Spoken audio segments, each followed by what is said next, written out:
السلام عليكم، مرحبا بكم في قناة أريج. اليوم إن شاء الله نقدم لكم هاد لي طاغت أولا دي ميني طاغت بالفريز بطريقة جديدة ومختلفة. كنتمنى يعجبوكم وتجربوهم. وما تنساوش تدعموني بلي لايك ديالكم وبلي كومونتير. والناس اللي باقي ما تابوناوش كنتمنى يتابوناو في القناة ديالي إن شاء الله. ونخليكم مع المقادير وطريقة التحضير.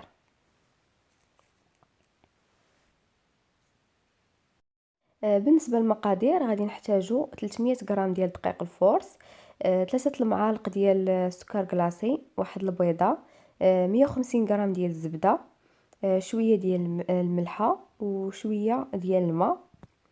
اول حاجة غنغربل داك الدقيق يكون نوعية جيدة باش يصدق معنا الصابلي. غادي نزيد عليه شويه ديال الملحه والسكر كلاصي، ونزيد ديك الزبده حتى هي تكون نوعيه تكون مزيانه ماشي المارغرين، وتكون بارده قبل ما نخدمو بها نديروها في الثلاجه. صافي غنحاول هكا نخدم غير بصبعاني، ندخل ديك الزبده في الطحين مزيان على هذا الشكل. صافي ونزيد عليهم ديك البيضه،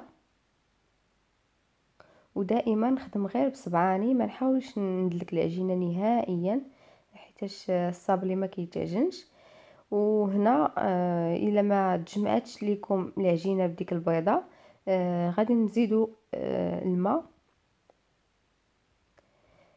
هنا غادي نزيد شويه ديال الماء، غير هو الماء ما تزيدوش الماء كتير، بقاو تزيدوا شويه بشويه حتى تحصلوا على العجينه اللي بغيتو. صافي من بعد ما تجمعت لي العجينه زدت لها شويه ديال الماء حتى تجمعات. غنحاول هكا نخدمها غير بصبعاني، ما ندلكهاش، نخدمها هكا بصبعاني مزيان.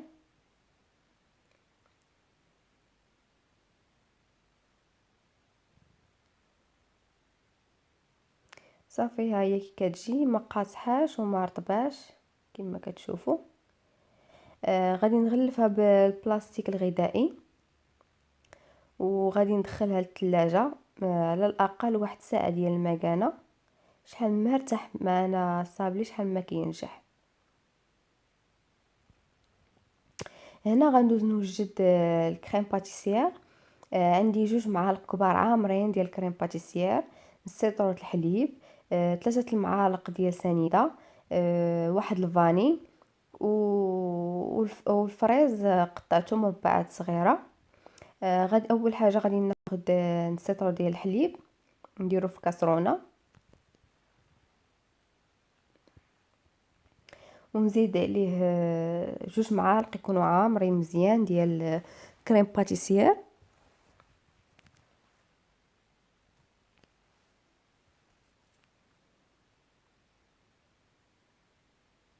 ونزيد دوك 3 المعالق سنيده كتبقى على حسب الذوق.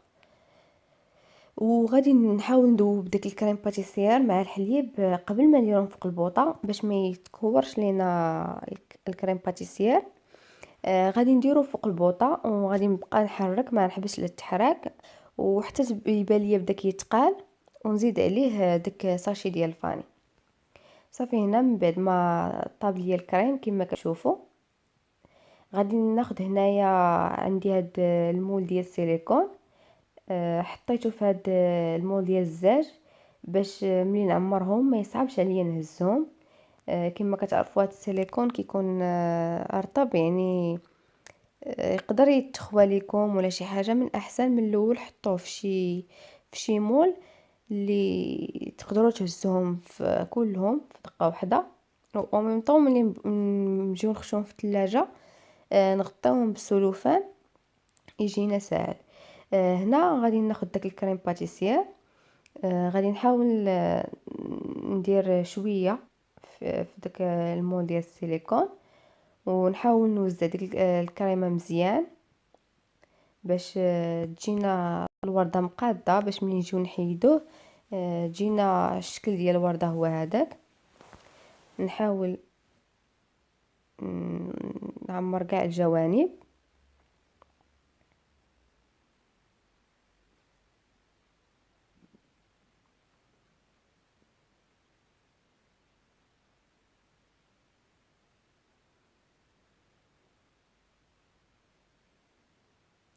صافي كما قلت لكم نحاول نوزع ديك الكريمه مزيان، نضرب بهم هكا شويه باش دوك الجوانب كاملين يعمروا بالكريمه.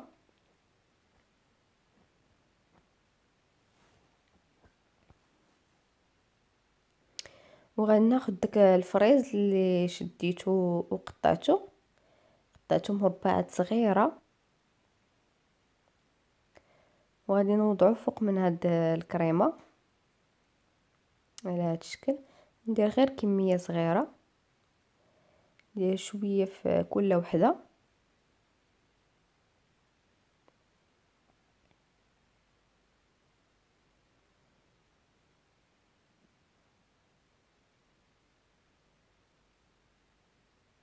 يمكن لكم ديروا اي فاكهه، ماشي ضروري الفريز، يمكن لكم ديروا اللي متوفر عندكم.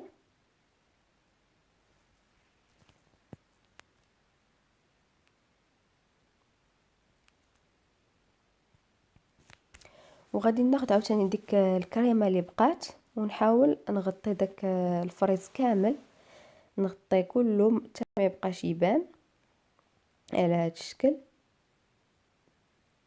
وديما وانا كنعمر نحاول نوصل ديك الكريمه لكاع الجوانب باش يجينا الشكل ديال الورده هو هذاك. وماشي ضروري ديروا نفس هذا الشكل ديال السيليكون، يمكن لكم ديروا اي نوع عندكم. صافي هنا من بعد ما كملتهم كاملين كما كتشوفوا غادي ناخذ البلاستيك الغذائي وغادي نغطيه باش ملي نديرو في الثلاجه ما يشمش لينا الريحه ديال الثلاجه.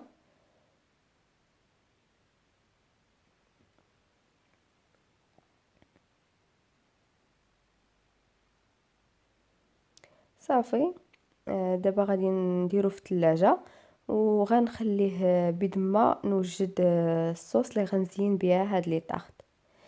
هنا بالنسبه للصوص عندي هنا نص ربعه ديال الفريز، عندي هنا نص كاس ديال سكر سنيده وكاس ديال الماء. غادي ناخذ كاسرونه غنشعل عليها البوطه، تكون البوطه مهيله. غادي نخوي داك الكاس ديال الماء ونص كاس ديال سكر سنيده.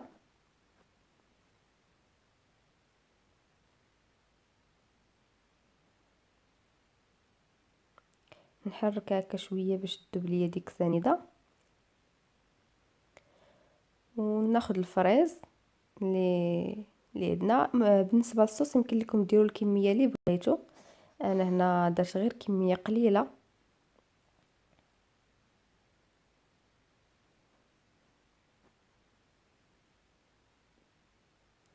غادي نحرك شويه هكا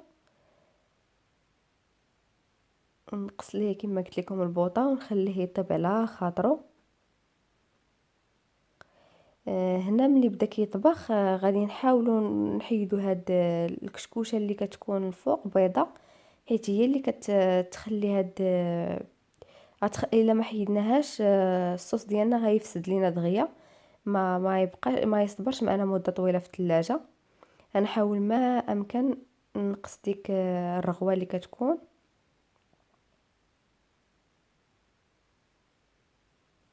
وفي نفس الوقت مره نحرك هكا. صافي هنا كيف ما كتشوفوا الخليط بدا هاد الصوص بدات كتقال، بدا كيتعسل لينا داك الفريز. صافي هنا طفيت عليه البوطه وغنحاول نطحنهم هكا بالميكسور مزيان حتى ما يبقاش لنا الطروفه ديال الفريز، ضروري ما يبقاوش لنا الطروفه. اللي ما عندوش هكا هاد الميكسور يديرهم في مولينكس ويطحنهم على هاد الشكل. صافي هو تطحن لنا مزيان.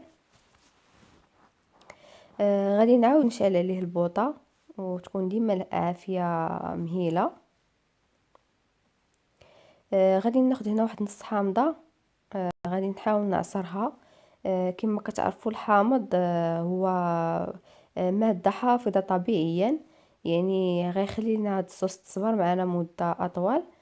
هنا خديت شويه ديال النكهه ديال الفريز، زدتها اختياريه، غير باش تعطيني اللون وتعطيني حتى النكهه ديال الفريز. وهنا خديت نص كاس ديال الماء، وزدت عليه 2 معالق صغار عامرين ديال النشا، وزدتهم على هذاك الخليط الاولاني، ونبقى نحرك هكا، نحرك حتى يتقال لينا الخليط. صافي هنا من بعد ما تقال لي الخليط شفتو كي كيجي على هذا الشكل، غادي نخويه هنا في واحد السوبيره ونخليه حتى يبرد مزيان. عاد ديك الساعه يمكن ليا نزين به. وبالنسبه لهاد الصوص يمكن لكم تحتفظوا به، ديروه في شي قرعه وتحتفظوا به الثلاجه، راه كيصبر مده طويله. يمكن لكم تزينوا به اي حاجه، لي كلاص ولا لي كيك، اي حاجه راه كيصلح ليها. صافي هنا من بعد ما داز واحد تقريبا واحد ساعه ولا ساعه ونص، غادي ناخد ديك العجينه، غادي نرش شويه ديال الدقيق ونحاول نطلقها هكا.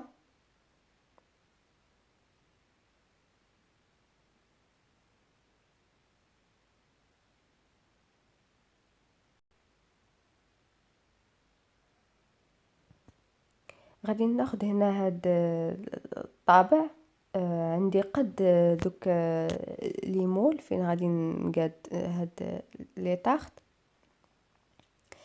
نقطعهم ونحاول نحطها هكا ونقادها بصبعاني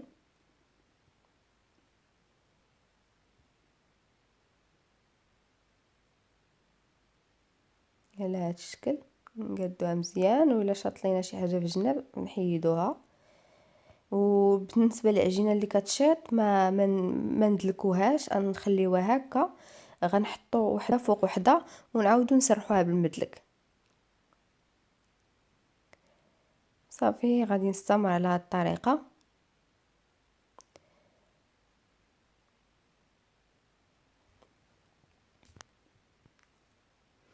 صافي هنا غادي ناخد واحد الفرشاط وغنحاول نتكهم هكا مزيان كاملين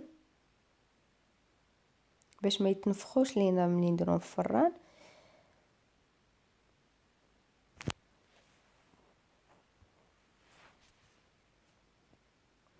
غنحطهم في الطاوه وغادي نديرهم في المجمد، غير واحد 5 ولا 10 ديال الدقائق بيد ما يسخن ليا الفران. هنا سمحوا لي مشات ليا اللقطه اللي وريتكم فيها لي طاخت ملي طابو وملي ديموليت هاد الكريمه، ما لقيتهاش. مهم هادو هما لي طاخ ديالنا كيجيو على هاد الشكل. كنتمنى ان شاء الله يعجبوكم. ها هي هذه خليتها ما درتش ليها صوص باش تشوفوها كي كتجي الا ما درتوش ليها ديك لاصوص. وبالنسبه للصوص ها هي كتجي على هذا الشكل. يمكن لكم كما قلت لكم تحتفظوا بها في الثلاجه وتزينوا بها لي كلاص ولا اي حاجه يمكن لكم تزينوها بها، هي كتجي عاقده وخاتره. ايوا هذا هو الفيديو ديال اليوم، كنتمنى يعجبكم ان شاء الله، ونخليكم ان شاء الله الفيديو الجاي.